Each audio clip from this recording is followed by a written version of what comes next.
Ya. Eh,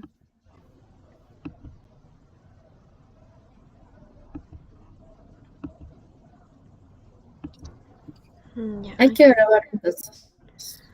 ¿con qué vamos empezando entonces? ¿Tienes ahí tu argumento? Sí. Tienen ahí todos sus argumentos, ¿no? ¿Ya cómo lo hacemos? Ay, no sé. ¿Qué le gusta más? Con la apertura, ¿no? Ya. Em, Ya, lo voy a hacer desde el celular ya, porque como está en otra ventana que no uso, me va a pedir iniciar sesión para todo. ¿Todavía estás grabando? Sí, ya estoy grabando ya. Yo creo que se puede grabar. Bueno, ¿Dónde está?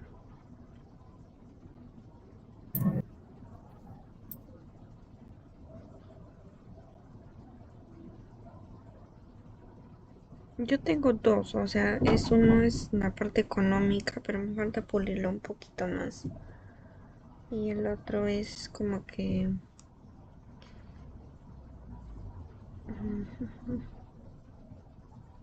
el rango de a los años es demasiado corto para que sea realista este.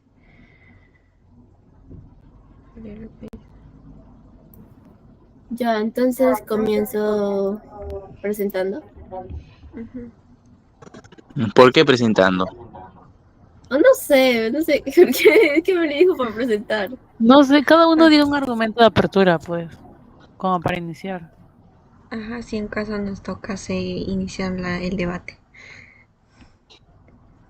Pero no tendríamos que, o sea, esta grabación es como para organizarnos, debatir entre todos, o sea, hablar entre todos cómo va a ser el inicio, no sé. Y Mm, ¿cómo lo hacemos? No, o más que todo lo enfocamos en el desarrollo del documento.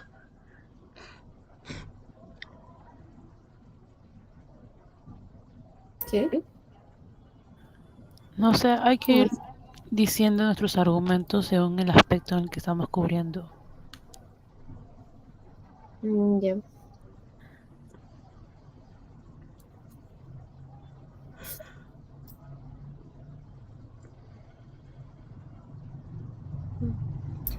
Ya, bueno, voy a comenzar. ¿Qué tal, chicos? Bueno, como saben, el tema de nuestro debate es acerca de que los países de altos ingresos deberían aportar el 2% de su PBI anualmente a un fondo climático global para apoyar la transición de los países en desarrollo a la energía limpia para el 2030. Bueno, en este espacio cada uno de nosotros va a dar sus argumentos y de esta manera entre nosotros nos vamos a ir como que ayudando y apoyando en aspectos en que mejorar nuestros argumentos para el debate. ¿Alguien quiere empezar? Sí, sí, yo empiezo. Ya. Ya adelante. Ya, a ver, mi argumento de entrada que yo diría a la hora del debate sería, entre los años 2020 y 2022, los flujos globales de financiamiento climático superaron por primera vez el umbral de 1 billón al año. De ese total, América Latina y el Caribe recibió cerca de 52 millones de dólares, lo que representa apenas alrededor del 4% del financiamiento climático global. Pero lamentablemente esa cifra está muy por debajo de lo necesario, ya que, según un informe del CEPAL, Comisión Económica para América Latina y el Caribe, la región requiere entre 215 a 284 millones por año hasta el 2030, equivalentes entre el 3,7% y el 4,9% del PBI regional anual. para cumplir sus metas de mitigación y adaptación al cambio climático. Por estas razones, imponer un estándar de gasto equivalente al 2% del PBI, inspirado en países a desarrollo, no es recomendable, porque los recursos disponibles son claramente insuficientes para satisfacer las enormes brechas de inversión, tanto en adaptación climática como el desarrollo sostenible. Ya ese sería, en mi caso, mi argumento de entrada. No sé quién quiera seguir. Puedo ir yo diciendo un contraargumento en el caso ambiental. ¿Está bien? Ya. Sí, adelante, adelante. Ok. En el caso que el equipo contrario mencione un argumento en el aspecto ambiental, mi contraargumento sería que no es correcto afirmar que los países ricos agotan las materias primas, porque gran parte del deterioro ambiental proviene de problemas internos. Por ejemplo, según el Ministerio del Ambiente del Perú, en el 2021, la minería ilegal es responsable de más de 95.000 hectáreas deforestadas sin Madre de Dios, impulsada por mafias locales, corrupción y ausencia de control estatal. Incluso cuando países desarrollados aportan fondos para frenar la deforestación, como Alemania y Estados Unidos, su impacto se neutraliza debido a estas redes criminales internas y a la débil gobernanza. Además, el Banco Mundial en el 2022 señala que el crimen minero ilegal mueve más de 2.900 millones de dólares al año, superando incluso el narcotráfico. Esta evidencia demuestra que la mayor parte del daño en los recursos naturales es causada por actores internos, no por países ricos, por lo que un fondo climático del 2% del PBI no resolverá las causas reales del deterioro, si no se fortalecen primero las instituciones locales.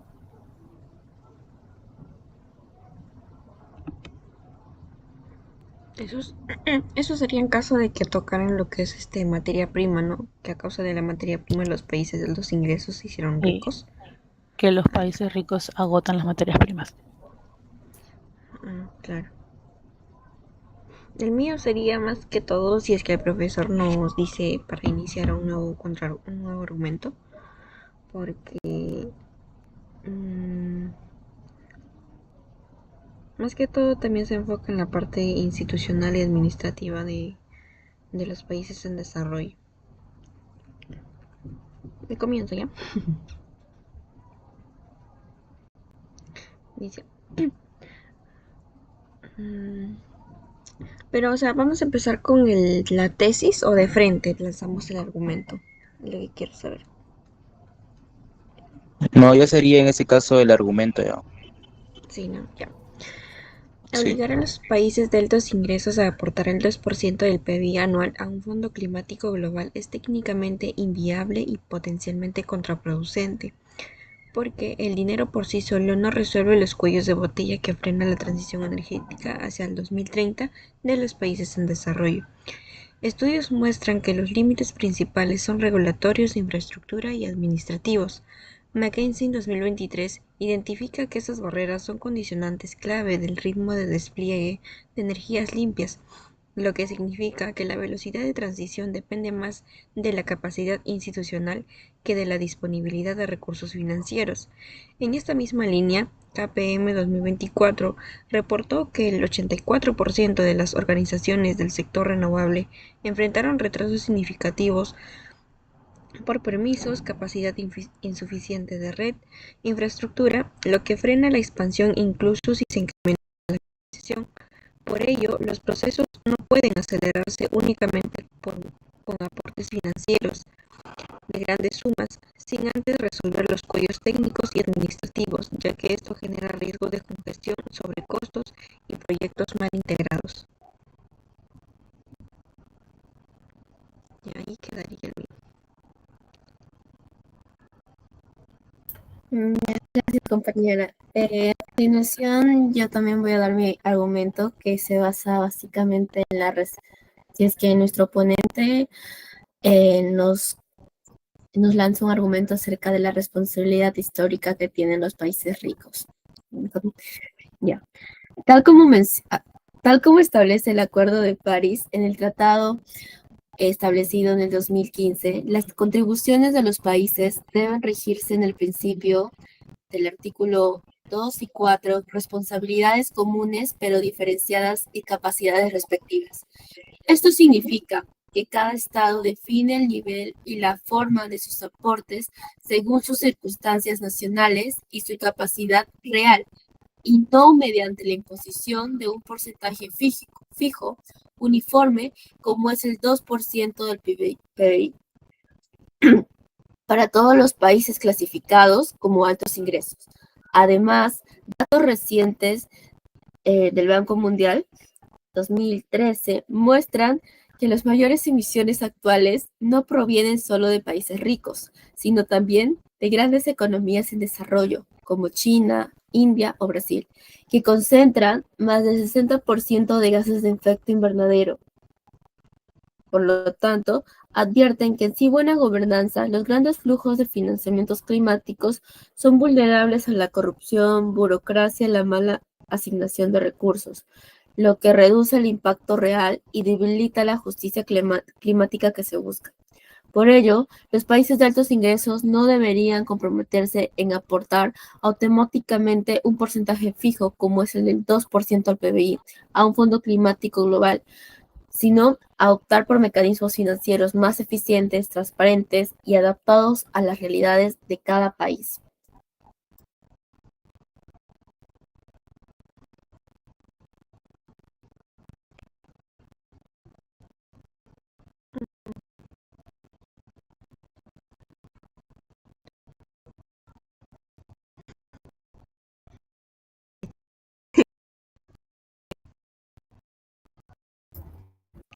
¿Alguien más tiene otro argumento para seguir debatiendo?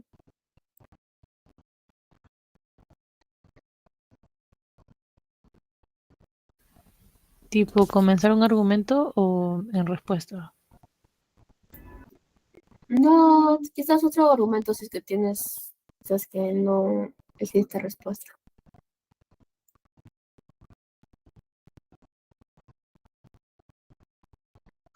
Yo tengo un argumento, pero si es que nos hablan de lo que es la crisis política, social, o si es que el aporte del 2% del PBI beneficia a los ciudadanos, un contraargumento sería.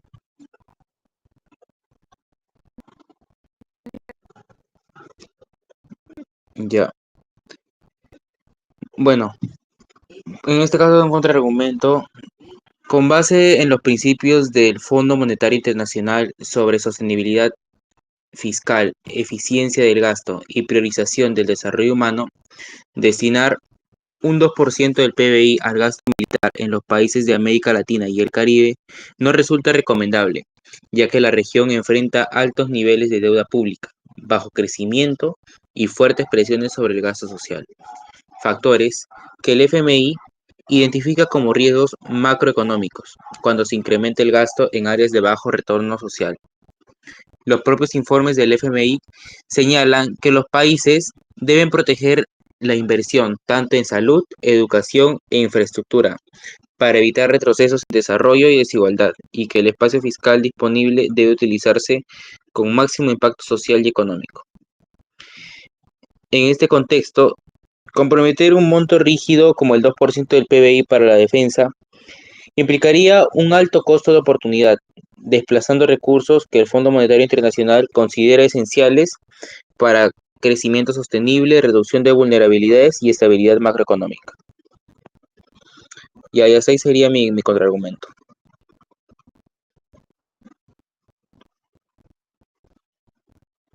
No sé si alguien más quiere dar a conocer otro argumento. Se le escucha.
Ok, continúo yo también con un contraargumento.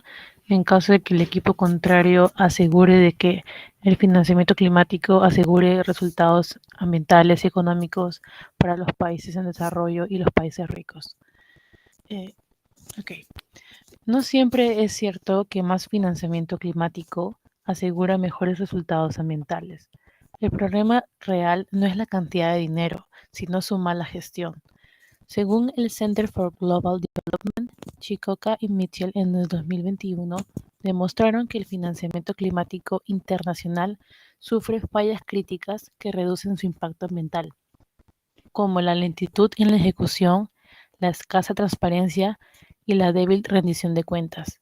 Estas fallas hacen que muchos proyectos ambientales queden paralizados o se ejecuten sin resultados medibles. Por eso, destinar el 2% del PBI no garantiza una verdadera reducción de emisiones ni una transición energética efectiva. Por eso que, en términos simples, es como querer instalar paneles solares en una casa con los cables internos rotos. La energía puede llegar, pero nada va a funcionar porque la base está dañada.